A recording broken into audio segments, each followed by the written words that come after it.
formaban parte de las Fuerzas Armadas eran de gobierno. Eso por supuesto que no era así. Había mucha gente que no lo era. Sí existe una tendencia de familias de uniformados que apoyaron el golpe de Estado, pero eso yo, por lo menos lo que yo viví, no.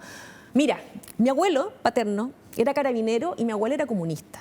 Entonces yo creo que de ahí un poco mi árbol genealógico tira estas ramas de capacidad que tengo yo para tolerar todo, o sea, para entender que independiente de dónde estés, tú tienes la posibilidad de escuchar y sentarte a debatir sobre cualquier cosa. O sea, Pinochet, esto sí que es una primicia, nunca lo he contado. Pinochet pasó en el norte viviendo en la casa de mi abuela paterna, porque mi bisabuelo era su superior. Entonces él vivió mucho tiempo en la casa de mi abuela Nelly. Entonces creo que mi familia siempre estuvo ligada a las Fuerzas Armadas y de orden, pero siempre fue de izquierda. O por lo menos, no sé, no quiero faltar el respeto a ningún familiar mío, capaz que alguien de derecha, no tengo idea, pero por lo menos mi cercanía con mi núcleo más cercano eran todos de izquierda. ¿Te sientes parte de la familia militar cuando hablan de eso? ¿Cuando dicen? No, de la familia militar no, porque... ¿Eso es decir de derecha para ti? No, porque en el fondo... ¿O de la familia uniformada? ¿Eso es una connotación? Yo creo que te determina, sí, en la infancia, el que tú formes parte de algo que, bueno, sobre todo en el momento histórico que estamos viviendo... Por supuesto, estamos hablando... no era bien visto, ¿cierto? Era algo como un poquito como... No era algo que en el fondo personas más progresistas o quienes estaban luchando contra la dictadura te iban a tener tanta confianza, porque era como difícil de confiar en esos años. ¿Lo sentías? Lo sentían algunos compañeros, bromas, muchas veces comentarios malintencionados. Sí, lo viví. ¿Qué cosa? Bueno, obviamente que una persona que anda armada para muchos es un asesino, independiente de que nunca haya matado a nadie.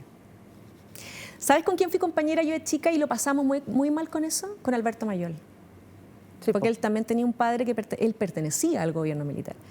Y uno sentía de alguna manera esa acusación cercana de quienes estaban en contra. Manfredo Mayol es como un personaje bastante importante en aquel tiempo. Y yo fui compañera toda la enseñanza básica con Alberto. Nos sentábamos juntos. ¿Y hablaban de eso? Era algo que uno escuchaba. Ah. Uno escuchaba los comentarios. Eran dolorosos, por tanto, obviamente entre nosotros no íbamos a empezar a contarnos, éramos niños. Entonces, tú eres víctima también de lo que te toca vivir. O sea, piensa que cuando viene la democracia, en el fondo, vuelve la democracia, a mi papá lo echaron de la policía. Fue una especie de vendetta que existió con muchos como policías que sintieron que habían estado en contra. Nunca he encontrado el hilo verídico para contar quién y cómo fue. Eso te iba a preguntar, ¿bajo la dirección de quién fue cuando se hace el traspaso, ¿sí? Se castigó a muchos, se le pidió la baja a muchos generales de carabineros, a muchos oficiales, y fue una especie de castigo, porque en el fondo sabían que yo habían estado apoyando las reuniones. Bueno, eso te puedo contar. Mi papá estuvo muchas veces en las reuniones previas a la democracia. Cuando se juntaban los políticos, ellos los cuidaban. Y eso era por una rama de ciertos oficiales que ofrecían protección, escondidos, por supuesto, del alto mando. Pero tú me dices que cuando llega la democracia, ¿los echan? Los echan. ¿Pero por qué los van a haber echado? No tengo idea por qué y cómo ocurrió y quién fue el que dio la orden, pero eso ocurrió y ocurrió en todas las ramas, no solamente en investigaciones.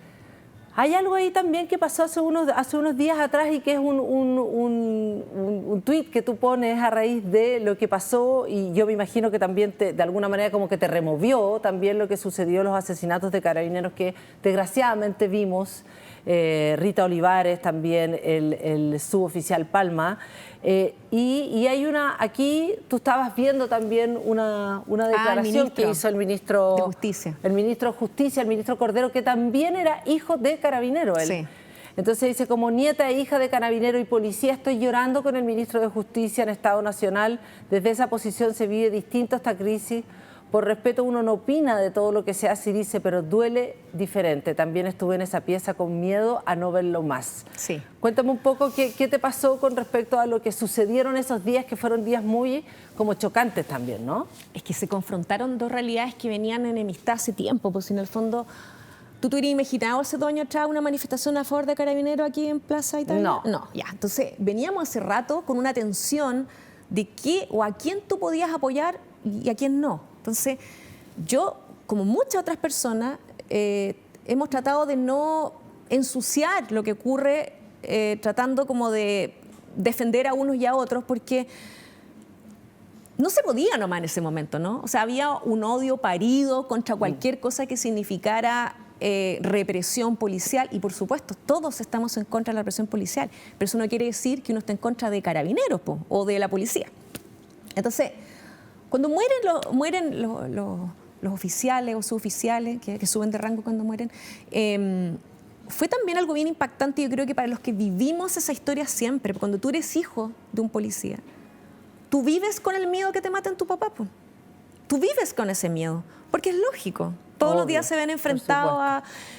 Piensa que yo cuando iba el domingo a la casa de mi abuelito, todos llegaban y dejaban su arma ahí. Pues para mí era natural, en el fondo, ver que ellos anduvieran armados, pero eso también significaba desde chica entender que a ellos les podían disparar. Entonces yo creo que cuando el ministro cuenta esta historia, yo volví a ser niña, como que me sentí en la vulnerabilidad de él como hijo, porque él cuando se pone a llorar en el programa, no se pone a llorar como ministro, se pone a llorar como persona, como alguien que está en este momento en una situación súper compleja, que es tener que defender, ¿cierto?, casos emblemáticos en donde sí se violaron los derechos humanos, pero al mismo tiempo entender que él como hijo de carabinero también tiene algo que defender de lo que su padre representa en el país, po.